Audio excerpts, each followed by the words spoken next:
आप देख रहे हैं अपना बिहार और आपके साथ मैं हूं विवेक। पूर्वी चंपारण से इस वक्त की बड़ी खबर आ रही है, जहां शराब तस्करों ने तांडव मचा दिया है। जहरीली शराब कांड के बीच गोली मारने की खबर है। पुलिस के इन्फॉर्मर को गोली मारी है शराब तस्करों ने। मोतिहारी के निजी अस्पताल में भर्ती कराया गया है। ढाका का रहने वाला शंभू पासवान, जिसे पुलिस मुखबिरी की सजा शराब तस्करों ने दी है और कार्रवाई से पहले तस्करों ने गोली मारी है। नेपाल से शराब आने की सूचना थी और शराब के खिलाफ कार्रवाई की तैयारी में पुलिस थी और एसपी ने कहा कि पूरे मामले में जांच की जा रही है। ये तस्वीरें आप देख पा रहे हैं, यानी शराब तस्करों या फिर जहरीली शराब के बारे में कोई सूचना अगर देंगे तो ये हाल होगा। ये इन्फॉर्मर थे जिन्हें गोली मारी गई है और एसपी ने कहा है कि पूरे मामले की जांच की जा रही है। तुम मोतिहारी में बेखौफ है शराब माफिया।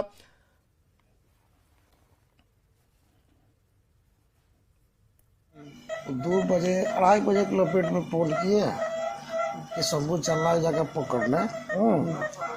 तुरंत हम गाड़ी लेकर के निकले हैं, तभी उसी जगह वो खड़ा था। तो उसके बाद भी क्या किया है कि जब पहुंच रहे उसके नज़दीक में, तभी क्या किया कि फायर कर दिया है। वो फायर किया, मोटरसाइकिल हमारा गिर गया उसी जगह। हम दौड़ करके क्या किए, गली में भागने लगे। भाग करके गया घरे, हल्ला किए तो देख रहा है मेरा ब्लीडिंग हो रहा है। यही बात है। कौन लोग था वो लोग? सर बदमाश है। किस टाइप का? शराब तस्कर या क्रिमिनल? ना क्रिमिनल भी है, शराब तस्करी भी करता है वो सब। अच्छा, आप थाना के क्या जी हैं? भी हम एसपीओ पे काम करते हैं। सर महुआ थाना में गोली मारा गया एसपीओ। इस संबंध में सत्यापन कराया जा रहा है और उसमें भी संबंध कार्रवाई। खगड़िया से अगली खबर, जहां खाना बनाने के दौरान आग लगने से 6 घर जलकर राख हो गए। घटना गोगरी थाना क्षेत्र के खटाहा गांव की है, जहां एक घर से निकली चिंगारी तेजी से फैलती चली गई। आसपास के 6 घरों को अपनी चपेट में ले लिया और काफी मशक्कत के बाद दमकल की मदद से आग पर काबू पाया गया। इस भीषण अगलगी में लाखों का सामान जलकर राख हो गया है।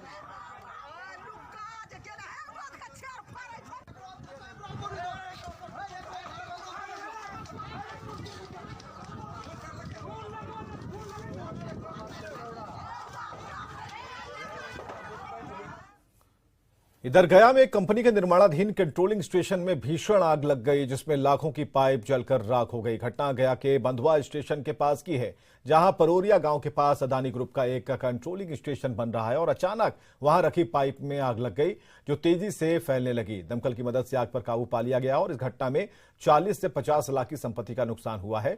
आग लगने की वजह शॉर्ट सर्किट बताई जा रही है।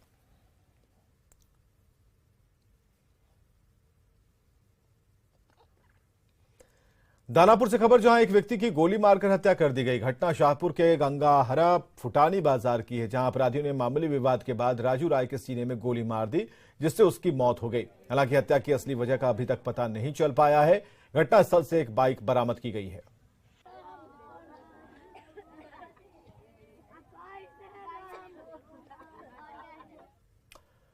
बड़ी खबर कैमूर से, जहां एक ट्रक ने पानी के टैंकर में जोरदार टक्कर मारी। हादसे की वजह से काफी देर तक ट्रक का ड्राइवर फंसा रहा। करीब आधे घंटे की मशक्कत के बाद फंसे हुए ड्राइवर को निकाला गया, जिसके बाद उसे मोहनिया अनुमंडल अस्पताल में भर्ती कराया गया। घटना मोहनिया के पटना मोड़ की है, जब सासाराम की तरफ से आ रहे बेकाबू ट्रक ने खड़े पानी के टैंकर को टक्कर मारी। टक्कर के बाद ट्रैक्टर चालक टैंकर को लेकर मौके से भाग गया, लेकिन ट्रक का अगला हिस्सा क्षतिग्रस्त हो जाने की वजह से ड्राइवर उसी में फंसा हुआ था।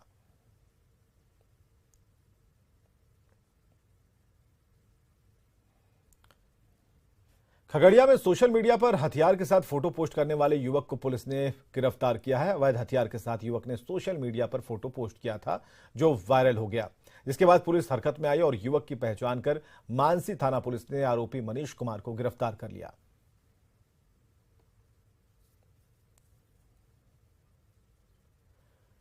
समस्तीपुर में रेप केस को रफा दफा नहीं करने पर आरोपी पक्ष ने दुष्कर्म पीड़िता के साथ हैवानियत की है। घर के पास खड़ी पीड़िता को 3 से 4 की संख्या में पहुंचे बदमाशों ने अगवा कर उसके साथ मारपीट की और गले में फंदा डालकर उसे जान से मारने का प्रयास किया। लेकिन पीड़िता की चीख सुनकर ग्रामीण वारदात स्थल पर पहुंचे और पीड़िता की जान बच गई और जख्मी पीड़िता का इलाज सदर अस्पताल में चल रहा है। हत्या की कोशिश करने वालों के खिलाफ पीड़िता ने दुष्कर्म का मामला दर्ज करा रखा है। इस घटना के बाद पुलिस एक्टिव हो गई है। स्थानीय थाने को पीड़िता से मिलकर बयान दर्ज कराने का निर्देश दिया गया है। दोषियों के खिलाफ सख्त कार्रवाई की बात पुलिस कर रही है। मोबाइल के माध्यम से सूचना मिली है और सूचना जैसे ही मिली हम लोग वहाँ के थाना अध्यक्ष को बोले कि पीड़िता से संपर्क करके उस संबंध में उनसे आवेदन लेकर के विधि सम्मत कार्रवाई किया जाए और अनुसंधान प्रारंभ किया जाएगा। प्राथमिक सूचना सर वो महिला थाना में पूर्व में आवेदन दी थी, उसके बाद जब वो लौटी है फिर यह घटना हुई है। इस संबंध में हम लोग जांच कर लेते हैं कि आवेदन दिया गया था और केस दर्ज हुआ या नहीं दर्ज हुआ। मुजफ्फरपुर पुलिस ने एक ऐसे गैंग का खुलासा किया है जिसका सरगना तमिलनाडु से आकर मुजफ्फरपुर में लगातार अपराध की वारदात को अंजाम दे रहा था। यह गैंग जिले के पूर्वी इलाके में लगातार लूटपाट की घटना को अंजाम दे रहा था। मुजफ्फरपुर पुलिस के लिए सिरदर्द बन चुके इस गैंग ने अपना नेटवर्क खड़ा कर लिया था, लेकिन पुलिस ने अब इस गैंग की कमर तोड़ दी है। सरगना समेत 4 अपराधियों को पुलिस ने दबोचा है। गिरफ्त में आए अपराधियों के पास से पुलिस ने 2 देसी पिस्टल, चोरी की 2 मोटरसाइकिल, लैपटॉप, 4 मोबाइल फोन, 4 कारतूस और 51,000 रुपए बरामद किए। फिलहाल 4 अपराधियों की गिरफ्तारी की गई है, लेकिन इनका एक बड़ा नेटवर्क है। उसमें विशेष बात यह है कि इसमें से एक अपराधकर्मी जो कि इसका सरगना भी है वो तमिलनाडु का रहने वाला है और इनका एक प्रॉपर नेटवर्क था जिसके जरिए ये लूट की घटनाओं को कारित किया करते थे और प्रॉपर प्लानिंग के तहत घटना को अंजाम दिया करते थे। इनके पास से आपत्तिजनक सामान बरामद हुआ है। चोरी की 2 मोटरसाइकिल, 2 पिस्टल, 2 अवैध हथियार, 4 कारतूस और अन्य आपत्तिजनक सामान बरामद किया गया है। गिरोह के जो अन्य मेंबर्स हैं उनकी गिरफ्तारी हेतु हम लोग प्रयास।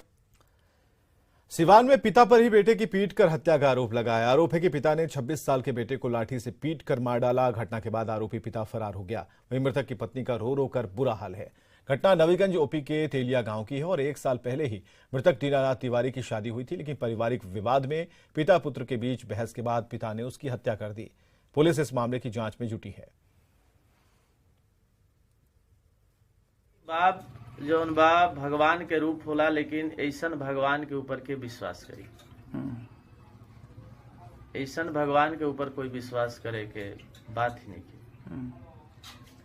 कोई भी एगो जानवर भी अपना बच्चा के जान ना लेवेला जबकि ओकर रक्षा करे। बाद में लाठी जब छीना गई बा अनु दलान में ढुक के सिपुआ रहे, सिपुआ उठा के एक के सिपुआ तो मरले हो ही जाओ रोड के सामने गिर गई वही लग रहा उहे जब दांत बैठ वही जब फाटल से बोल ना वहाँ से हमरी पहले पकड़े तो 3-4 लाठी फिर चलल वहाँ के जौन लाठी जौन मोले वहाँ के सर पर लागल। हाँ। गोपालगंज के थावे महोत्सव में भोजपुरी सिंगर प्रियंका सिंह को मंच पर एंकर द्वारा अपमान करने का वीडियो सोशल मीडिया पर वायरल होने के बाद जिला प्रशासन ने अपना पक्ष रखा है। जिला प्रशासन ने प्रियंका सिंह के कार्यक्रम के 2 वीडियो जारी किए हैं, जिसमें प्रियंका सिंह को प्रशासन के अधिकारी मंच पर विधि व्यवस्था का हवाला देते हुए कार्यक्रम का समापन करने की जानकारी दे रहे हैं। प्रियंका सिंह भी मंच से कार्यक्रम के समापन की बातें बता रही हैं। प्रशासन का कहना है कि 9 से 10 मिनट के वीडियो में कुछ अंश को ही काटकर सोशल मीडिया पर शेयर किया गया है और जिला प्रशासन को नीचा दिखाने के लिए ऐसा किया गया है। जिस तरह का वीडियो दिखाया जा रहा है वो 8-10 मिनट के वीडियो का एक छोटा सा पार्ट है, जिसमें सिर्फ उनके बीच जो नोकझोंक चल रही है उन्हीं को दिखाया जा रहा है, जबकि पूरे संदर्भ में अगर आप देखेंगे तो ऐसी बात नहीं है। जिला प्रशासन के द्वारा अच्छी तरह से उन्हें रिक्वेस्ट किया गया है समय पर बंद करने के लिए, लेकिन उनके द्वारा बात माना नहीं गया। बाद में वो मंच छोड़ के चली गई। जिला पदाधिकारी महोदय के द्वारा भी वहाँ जाकर उनके ग्रीन रूम में उन्हें समझाने की कोशिश की गई, लेकिन उन्होंने इसका सही जवाब नहीं दिया, सही तरीके से बिहेव नहीं किया। भोजपुरी एक्ट्रेस और एल्बम आर्टिस्ट आकांक्षा दुबे आत्महत्या केस के मुख्य आरोपी गायक समर सिंह की पुलिस कस्टडी रिमांड पूरी हो गई है। मेडिकल मुआयने के बाद समर सिंह को एक बार फिर वाराणसी के जिला कारागार में भेज दिया गया, जहां पहले से दूसरा आरोपी संजय सिंह बंद है। रिमांड के दौरान पुलिस ने समर सिंह से आकांक्षा दुबे को लेकर कई अहम सवाल किए, जिसका जवाब समर ने दिया है। रिमांड के दौरान ऐसी कौन सी अहम बातें जो छनकर बाहर आई हैं, इसकी जानकारी दे रहे हैं हमारे सहयोगी। अभिनेत्री आकांक्षा दुबे को आत्महत्या के लिए उकसाने के आरोपी गायक समर सिंह की पुलिस कस्टडी रिमांड पूरी हो गई और पूछताछ के बाद पुलिस ने मेडिकल मुआयना कराकर एक बार फिर वाराणसी की इसी जिला कारागार वाराणसी में उसे भेज दिया।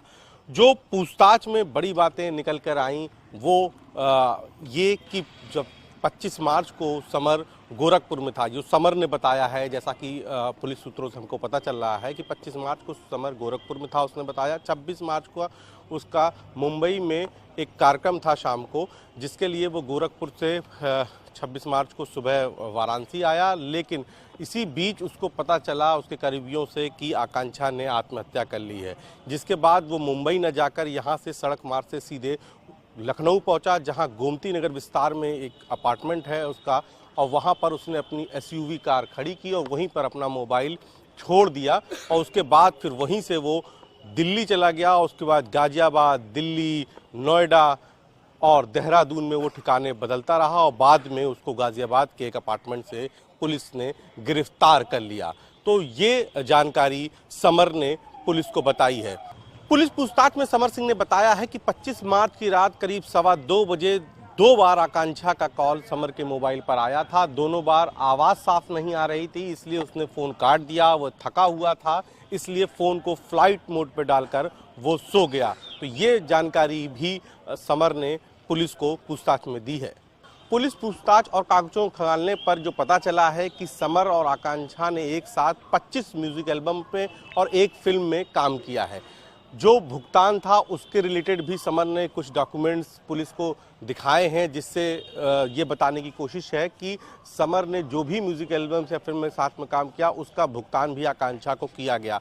तो पुलिस पूछताछ में ऐसा कोई ठोस प्रमाण या साक्ष्य या बात नहीं सामने आई है जिससे ये साबित हो सके कि समर पर आकांक्षा का कुछ रुपयों का लेन देन भी बकाया था। मुख्यमंत्री नीतीश कुमार की अध्यक्षता में बिहार कैबिनेट की बैठक में दरभंगावासियों को तोहफा मिला है। दरभंगा एम्स के लिए जमीन को मंजूरी मिली है और दरभंगा एम्स के लिए जमीन के समतलीकरण के लिए 309 करोड़ 29 लाख 59 हजार रुपए खर्च करने की स्वीकृति मिल गई। 189 एकड़ में बनने वाले दरभंगा एम्स के लिए 3 अरब से अधिक की राशि की खर्च की अनुमति मिली है और इसके साथ कैबिनेट की बैठक में 11 महत्वपूर्ण एजेंडों पर भी मुहर लग गई।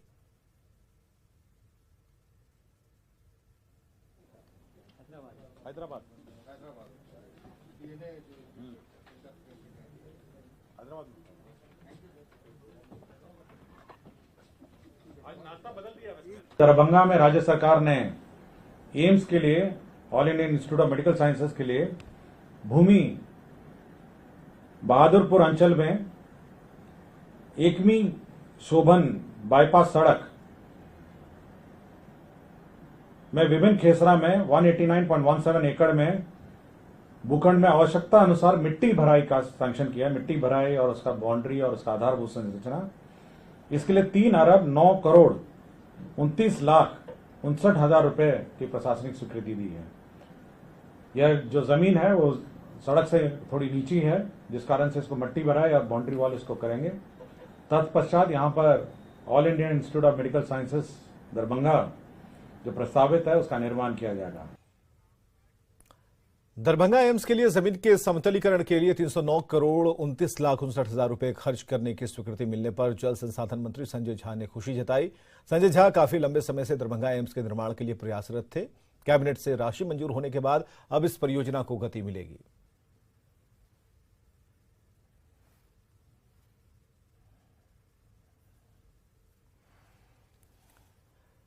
बिहटा में खनन अधिकारियों पर बालू माफियाओं के हमले के बाद सियासत गर्म है। जेडीयू के राष्ट्रीय प्रवक्ता राजीव रंजन ने इशारों में बीजेपी पर बालू के खेल में शामिल होने का आरोप लगा दिया। प्रेस कॉन्फ्रेंस कर राजीव रंजन ने कहा कि बीजेपी के कई नेताओं की बालू माफियाओं से मिलीभगत है। उन्होंने कहा कि पूर्व मंत्री जनक राम के ओएसडी के यहां भी कार्रवाई हुई थी तो करोड़ों रुपए कैश मिले थे। गया से अभी बीजेपी से एमएलसी पर भी उन्होंने बालू के खेल में शामिल होने का आरोप लगाया। जेडीयू प्रवक्ता ने कहा कि जल्द ही इस घटना के किंग पिन को पकड़ा जाएगा। पार्टी लगातार उन लोगों को प्रश्रय देती है जो करप्शन में इन्वॉल्व रहते हैं। जैसे जनक राम जी जब मंत्री थे इस विभाग के, उनके ओएसडी के यहाँ रेड हुआ, केसेज आए तो कई करोड़ रुपया पकड़ाया। और तो और वो वही आदमी इलीगल पास लेकर के, किसी गलत आदमी का पास लेकर के वो हाउस में चले गए, तो वो भी पार्लियामेंट हाउस में। उसके बाद अभी जो यहाँ से एमएलसी हुए हैं गया से, उनके खिलाफ बालू का कई केस हुए, कई धाराएं लगी, उनके यहाँ इनकम टैक्स का रेड हुआ। तब क्या कहते हैं, जब टिकट देने का मामला आया तो जब चूंकि भारतीय जनता पार्टी में चले गए हैं तो वो गंगा जल से धुल गए हैं और उनको टिकट दे दिया गया। नहीं, पता है ना आपको कि उसमें 44 लोग अरेस्ट हुए हैं, 28 गाड़ियां पकड़ी गई हैं और कई लोग पकड़े जाएंगे। किंग पिन को भी खोज हो रही है, वो सब लोग पकड़े जाएंगे। और आपको बताते हैं कि जो सरकार का लगातार जीरो टॉलरेंस है वो बरकरार रहेगा, कोई कुछ भी कर ले। समस्तीपुर में आरजेडी के प्रवक्ता भाई वीरेंद्र ने बड़ा बयान दिया। भाई वीरेंद्र ने आरोप लगाया कि ज्यादातर शराब माफिया बीजेपी और आरएसएस से जुड़े हैं। हालांकि भाई वीरेंद्र ने यह भी कहा कि कुछ अधिकारी भी शराब माफियाओं से संबंध है, लेकिन महागठबंधन की सरकार किसी को नहीं छोड़ने वाली, चाहे वो अधिकारी हो कोई माफिया, सभी के खिलाफ सख्त कार्रवाई होगी। ज्यादातर वो बीजेपी से जुड़े हुए लोग हैं, आरएसएस से जुड़े हुए लोग हैं और कुछ ऐसे भी पदाधिकारी हैं, पुलिस पदाधिकारी, जो उन लोगों से मिलकर कंधे से कंधे मिलाकर बिहार सरकार को बदनाम करने का प्रयास किया जा रहा है। कोई भी अपराधी, कोई भी शराब माफिया बचेगा नहीं, उनको पकड़ा जाएगा और निश्चित रूप से वैसे पदाधिकारियों को भी कार्रवाई की जाएगी जो उन लोगों से साठ करते हैं। और आइए देखते हैं इस वक्त की headlines. Headlines presented by Bharat की शान